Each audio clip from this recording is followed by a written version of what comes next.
Welcome to the Believeland Prep Podcast, brought to you by Michael DeLazo & Co., CPAs and Business Advisors. If you need any help with any of that sort of stuff, make sure you check them out at cpaneeds.com. I am your host, Cameron Palmer, along with my illustrious co-host, Derek Dimmitt, once again. How are we doing so far? Doing pretty good. Getting off the holiday weekend. Don't know what day it is. Don't know when these games are kicking off, but we're here, so that means that it's Wednesday afternoon. So from here on out, I'll be good. Oh, man. I checked my schoolwork Sunday night. I'm like, oh, man, it's Sunday. And I was like, oh, I have school tomorrow. No, but I still had work to do that was due. We got it done, and we're good now. So I got nothing to worry about until There we go. I go to class tomorrow. So we're almost halfway through. We are upon week 4 of the high school football season. We are nearly halfway through, and the start of conference games after week 5. Going to be some good ones when we get there, but for now, let's recap week 3. We had some good ones up and down. I'll start with my game. I was at Chardon Memorial Stadium visiting Coach Hewitt and the Chardon Hilltoppers. They were facing Avon Lake.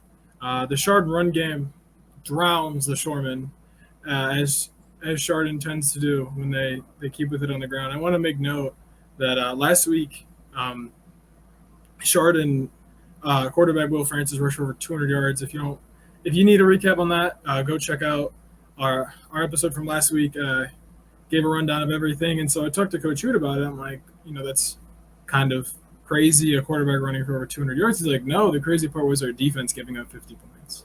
So I was unaware that the Chardon game plan is just run the ball down their throats till they can't take it anymore, and that's when you break off a big run and you score a touchdown.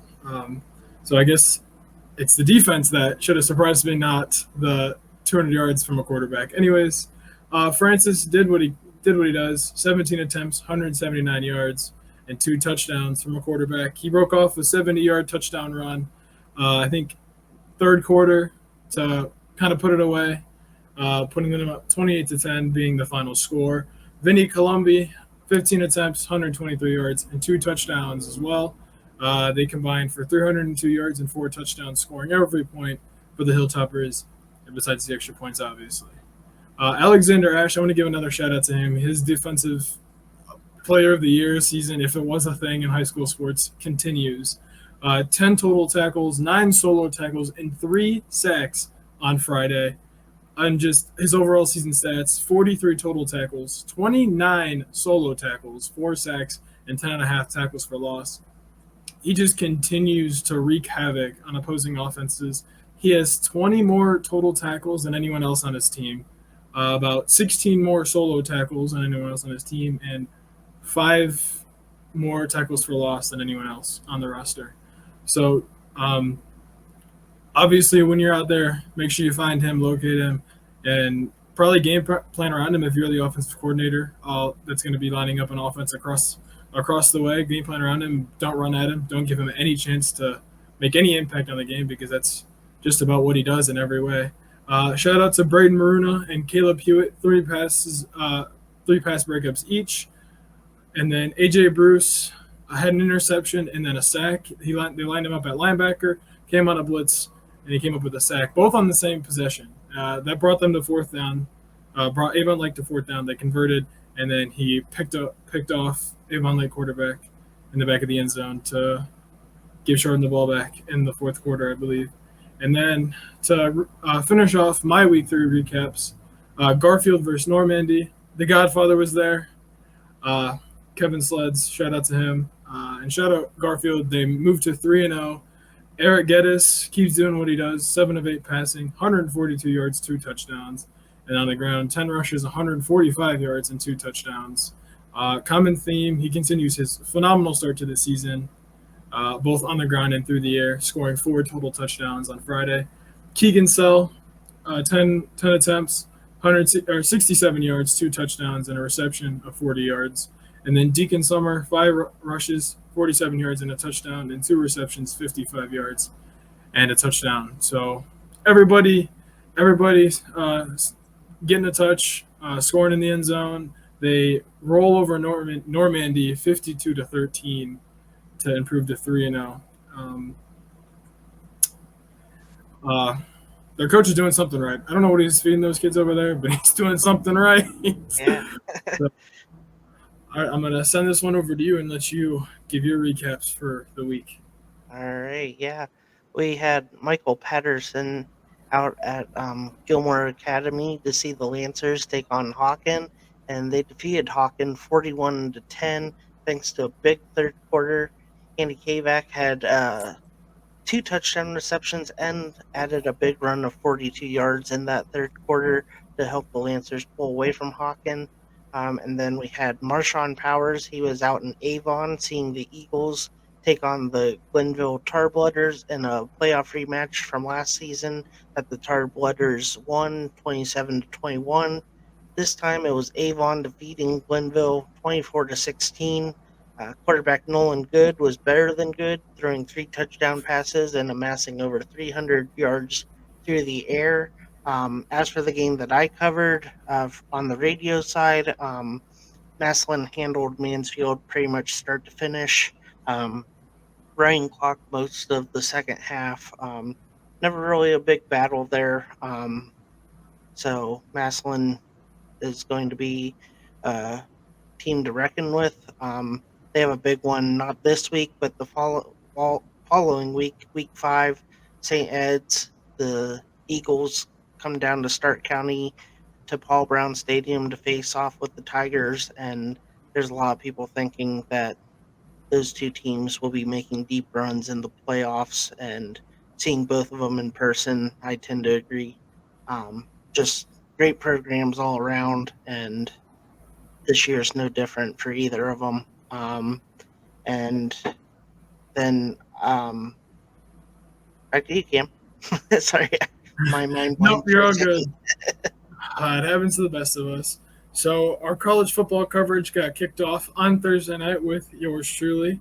I was at Hiram. The Terriers and their season and home opener got ran off their own field by Student Prince and Montavious Yarberry. Heidelberg just never really stopped. They even scored late in the fourth quarter. Final score 68-14. Just a dominating like overall performance. Never really in doubt. Hiram did kind of they tried to fight, but that Heidelberg offense was just it was too good. Montavious Yarby, 18 attempts, 126 yards, and 5 touchdowns. His longest of the night, going 59 yards to the house. Mark Wilder added 9 carries and 51 yards to back up Yerby. Drew Sims, 25 of 32 passing, 2 interceptions, 307 yards through the air, and 2 passing touchdowns. TJ Ramey led Heidelberg receiving five receptions, 78 yards, and a touchdown, his longest being 56 yards. And Ethan Choloia, I think I said that right. I heard the broadcasters in the booth saying it, so I think I said that right. 5 receptions, 68 yards, and a touchdown, his longest going for 19 yards. And then on the Terrier side of the ball, Sean Saheda, quarterback, 15 of 29 with an interception and 125 yards passing. As far as the receiving goes, Anthony Sessi, 3 receptions, 44 yards. Raekwon Davis Herford, 3 receptions, 36 yards. That about rounds it up. Jaden Jennings, backup quarterback. I'll give him a shout out. He did. He's this big, like probably 6'4" quarterback. Probably weighs as much as one of his offensive linemen he was running behind. But a QB keeper up the middle. He scored from about 1 yard out to put Hiram on the board. And then a pick six later on gave them their 13th and then 14th point following an extra point. At the end of the day, Hiram was outmatched, but they got a couple away games, and then they'll be back home here in about 3 weeks, and I will be there. It's a Saturday afternoon game, kickoff, I think at noon or 1 p.m., so be on the lookout for that as I get there. And then college volleyball, in just a matter of about 4.5 hours-ish, I will be back at Hiram, their college volleyball team, women's volleyball team. They have a men's team as well. Hosts Baldwin Wallace tonight to open the season. So be on the lookout for that recap. And then just to round out my week, last night, the recap did just get posted. Um, Garfield beat Liberty in a 3-0 sweep. I will be honest, Liberty, you might look at a 3-0 sweep and think, oh, it was kind of a, three easy set wins en route to the match win. Not entirely, to be honest with you. It's Liberty had the lead in a couple of the sets, and it just took Garfield doing what they do best, from what I've seen over the past couple of games covering them, is they just get that one run that'll give them a 4 point cushion, and then next thing you know, you're in the huddle with your coach talking about getting ready for the next set after losing, and just kind of how it's been for them. Shout out Mount Sinai McGranahan, 12 kills, 3 aces, and a block. Hannah Koenig, 11 kills, 2 aces, 2 blocks. Ree Shirky, 4 aces, 28 assists. I think she amassed what she had last week against Champion, 7 digs, and then Kyla Grace, 14 digs to boot. Another big win for the Garfield Lady G-men. They improved to 5-2 on the year, and Liberty drops to 4-3. I will see them again likely next week. I have some more high school volleyball this Saturday at Crestwood, following my Friday night game, which we'll get to after you take it away. All right, yeah. So talking a little college ball here. Both Kent State and Mount Union opened over the weekend. Well, Kent State was a Thursday night game down in Central Florida as they faced the Knights. And it was a rough go round for Kenny Burns' first game as head coach of Kent State football. As expected, though. For one, this is a year of transition, not only with a new coach, but a very young roster. Some transfers in that are just trying to get their footing as they get comfortable in Coach Burns' system and with the new team. After their transfer, and they're on the road again. This time they head to an SEC opponent with the Arkansas Razorbacks. That's Saturday afternoon at 4, broadcast on the SEC network. So, two rough ones to start out before they make their way home the following week. We'll touch on that next episode. But yeah, not much stood out for the Flashes in their week 1 defeat. Just trying to get their rotations down with some guys and a lot of young guys on the line. The center's a true freshman, so you know this time last year he was getting ready for homecoming and all the fun high school stuff, but now he's lining up against some of these best defenses that the nation has to offer. So a learning experience and a lot of a lot of transition going on at Kent State here as their football season gets started. And Mount Union headed to Defiance, where they handled the Yellow Jackets. I believe the score was 56-3 or 56-10. It was the numbers escape me right now, but um, Mount Union is a machine, and they did what they typically do. They do have their patented early season bye this Saturday before they get started with some OAC play next week as they head down south to Marietta to face the Pioneers. Again, we'll talk about that and preview that a little bit more next episode. But the other college game that we covered here on Believeland this weekend was the Black College Football Hall of Fame Classic featuring Morehouse College and Virginia Union University. Virginia Union handled them pretty well. It was a multi-score game most of the game. Jada Byers, running back for Virginia Union, had 3 rushing touchdowns, and they definitely look to be poised for another run at making a bowl game come this winter. So, but a great event. Definitely learned a lot with my talk with Jonathan Simmons of Cleveland.com. If you haven't had a chance to go back and listen to that one, wherever you get your podcast or on YouTube, Kevin has that posted. So a lot of learning objectives in there. Learning more about what the historical Black colleges and universities offer to their students that some traditional colleges, so to speak, do not. But yeah, that was the weekend for college sports here with Believeland.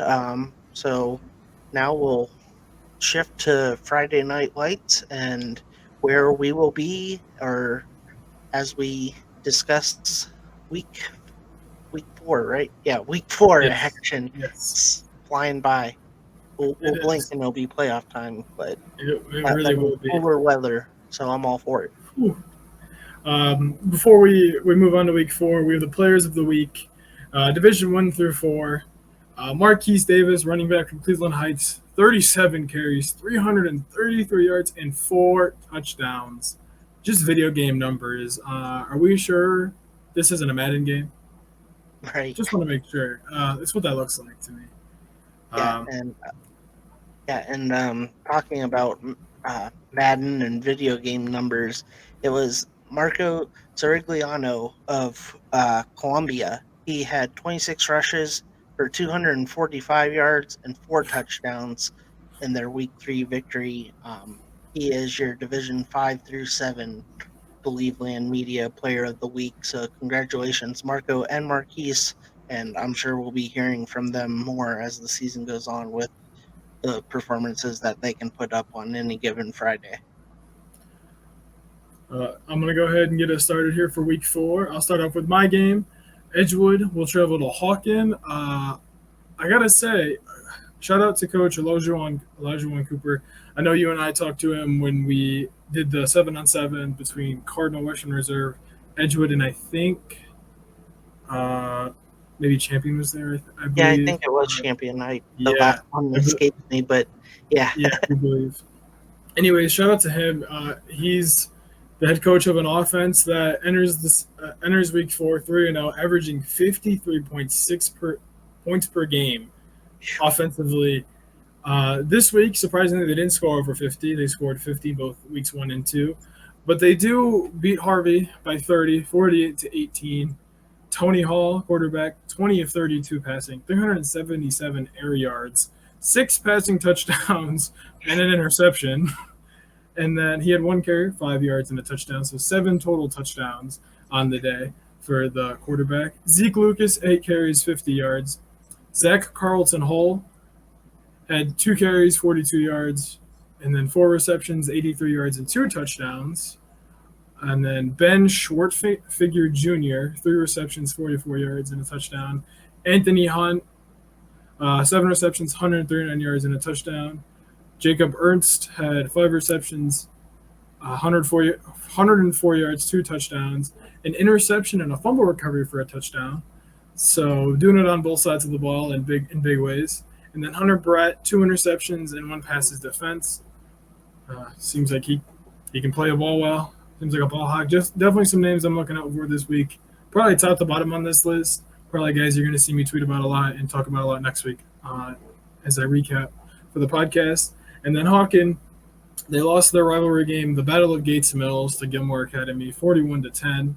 Donovan Moorhead goes 15 of 26, 176 yards and a touchdown, along with an interception. Jordan Johnson, 20 carries, 50 yards. An odd thing hearing 20 carries under 100 yards with some of the stats we've seen so far this season from running backs. Tommy Wright goes 4 receptions, 68 yards. Lucas Brandt, 5 receptions, 50 yards. Luke Mangini, 3 receptions, 35 yards. And Charlie Mallett, 1 reception for 16 yards and the only touchdown of the night for the Hawks. And then this week, another game for Believeland, Menor and Medina. The Cardinals fell to Riverside 34-31. Shut out Mike Maloney, game-winning touchdown, rushing touchdown as a quarterback. Riverside is the juggernaut we thought that they would be, and I am excited to see them come week 10, potentially to win conference over Chardon or Kenston, depending on how things play out. Scotty Fox, 219 yards passing, 3 interceptions, a touchdown, and he had 2 rushing touchdowns, 17 yards and 26 yards. Justin Hodge, 3 receptions, 88 yards, and the 1 lone receiving touchdown of the night. And Marcus Sierpatowski, 5 receptions, 50 yards. The Bees of Medina, the Battling Bees, that is, defeat Wadsworth 40-23. Danny Stoddard. Some of these numbers are insane. When I was looking at the stats on Max Preps, Danny Stoddard goes 20-38 passing, 366 yards through the air, 4 touchdowns, all to one person. We'll get to that in a quick second. 19 carries and 82 yards for the quarterback as well. Austin Knowles, 6 receptions, 173 yards, and 4 touchdowns, all by himself. And then Jack Wachsiak had 10 receptions, 82 yards, 9 carries for 25 yards, a touchdown, and then a fumble recovery for a touchdown. So a lot of guys doing things on defense and offense as far as Hawken, Edgewood, and Menor and Medina go. So definitely be on the lookout for these games. Who is going to be at the Menor game? Is it Mike? No, that's Marshawn. Mike's got the week off, so he's earned a weekend off, so he's taking it. But yeah, Marshawn's going to be at the Medina Mentor game, and then before that, in some Friday afternoon action in the Senate League, John Adams makes the trek over to Glenville. Glenville looking to get back on their winning ways. We mentioned earlier that loss in Avon. They're welcoming John Adams for to get league play started for them in the Cleveland Senate League. John Adams still looking for their first win on the season as they're 0-3, and looking at their schedule, they've yet to score a point this year. So on paper, I don't think Glenville will have much issue at all with this one. But the game does start 0-0, and anything can happen any given Sunday, any given Friday afternoon or evening, or you play to win the game. Isn't that what Herm Edwards said? Something like that. Yeah. So, anything can happen. You put the ball out there. Both teams have to, put forth their efforts. So yeah, maybe we'll be talking next weekend about the biggest upset in Ohio high school football for the, most recent memory. But yeah, Glenville, that's a tough team out there in Avon. So definitely think that Coach Ginn will have the guys bouncing back, and the skill players that they have that Marshawn and I got to see a few weeks ago in the showcase. Quite a few of them actually heading to Ohio State after their high school careers wrap up here either this year or next. Yeah, definitely a great talent production there in Glenville. So that's where Marshawn will be. He's got 2. The Godfather, Papa Kev, he's still up in the air on where he'll be. He's waiting to hear back from a few people to see where exactly he'll end up on Friday. As for myself, on Q92sportsradio.com, I will be at the Minerva Sandy Valley game. Sandy Valley's 2-1 on the year. Minerva's 0-3. Sandy Valley's homecoming, so that's always a fun time.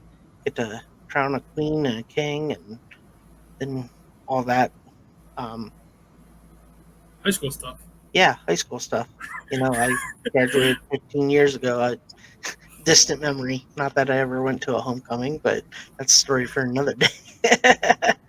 But yeah, so we'll have at least 4 recaps come this weekend for high school football. Michael will be back next week, and we'll be happy to have him back for his coverage. But yeah, we're nearing conference play and league play, and that's always a great time. You get these rivalries, and the student sections are a little more into it. The chants get a little better, and the crowds maybe a are little bit more into it. A little bit more behind them, a little bit more meaning. Yeah. Maybe some foul words involved. Right, yeah. Oh, man. Not to spoil where I'll be week 6, but just know it's going to be rocking. From kickoff to quadruple zeros on the board. Right. I'm ecstatic. It's always the best time of the year. You mentioned upset of the year. I think we might have had one. already. Oh yeah. I want to talk Perry and Kirtland. I don't have the stats on hand, but the Kirtland Hornets' 57-game winning streak is now over. A winning streak that dates back to 2016 has ended. The Perry Pirates defeat the Kirtland Hornets 24-6.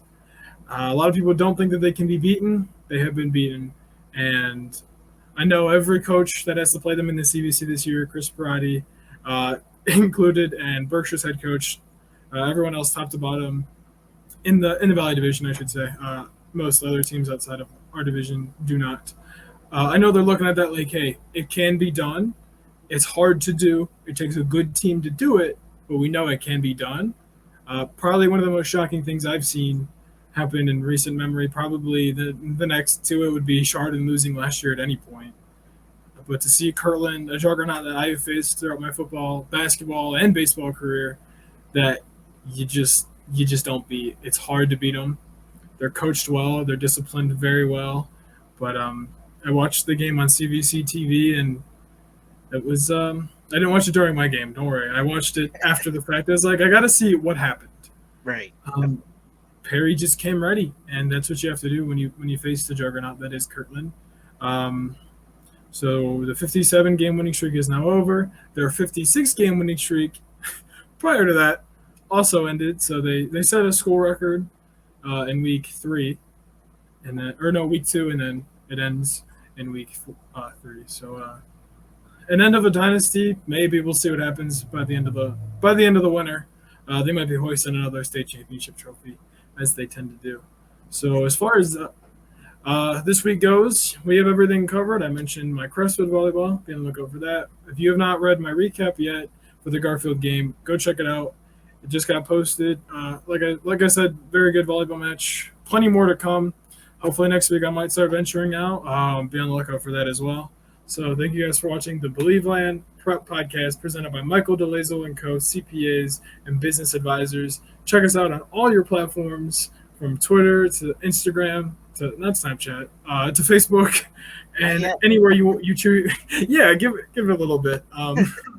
Anywhere you choose to listen to your podcast, or if you want to watch this in video version on YouTube. We'll see you guys next week. Bye, everybody.